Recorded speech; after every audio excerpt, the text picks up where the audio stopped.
Bir dəfə həyatında heç bir şey qaydasında getməyən bir gənc bir müdrik qocanın yanına gəlir.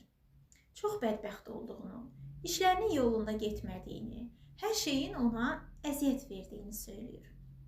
Qoca gəncin ovcunu açıb, bir ovcuna bir qaşıq duz, digərinə bir stəkan su qoyur və söyləyir: duzu suya qarışdır və onu iç. Gənc duzu suya qarışdırır və təəccüblü halda onu qurtum-qurtum içməyə başlayır.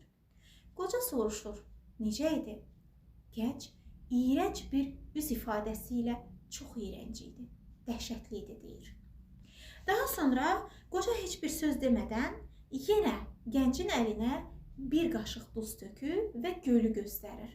Get indi bu duzu bax oradakı gölə tök və əlinlə qarışdır.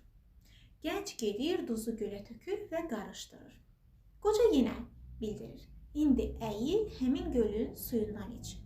Gənc əyilir, gölün suyundan bir qurtum içir. Dadı necə idi? Nə hiss etdin? Cavab verir gənc təəccüblə ki, yaxşı. Qoca deyir: sən duzu hiss etdinmi? Gənc cavab verir: yox. Qoca əyləşir gəncin yanına və bunları deyir. Onun əlini götürür və əlinə baxa-baxa bu sözləri ona aram-aram çatdırmağa çalışır. Həyatın əzabı da xalis duz kimidir. Nə çox, nə də az. Həyatımızda əzabın miqdarı eyni qalır. Tamamilə eyni.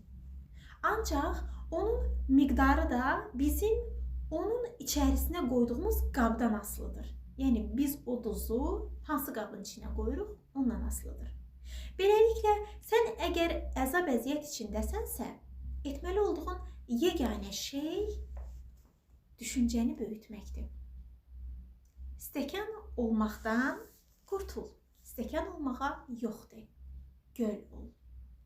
Bu hekayədə çox dərin bir məntiq var, dəyərli izləyicilər. Bizim düşüncəmiz nə qədər kasad, nə qədər dar olarsa, o qədər də həyatımızdakı imtahanların əzab-əziyyəti bizi incidəcək və özümüzü bədbəxt hiss edəcəyik. Buna görə müdrik qoca bildirdi ki, stəkan olmağa yoxdur. Düşüncəni böyüt, göl ol. Yəni, nə qədər çox düşüncəmiz böyük olarsa, nə qədər daha geniş düşünməyi bacararıqsa, nə qədər böyük səbrə malik olmağı bacarırıqsa, o qədər də həmin əzab-əziyyət bizə daha az əzab verəcək.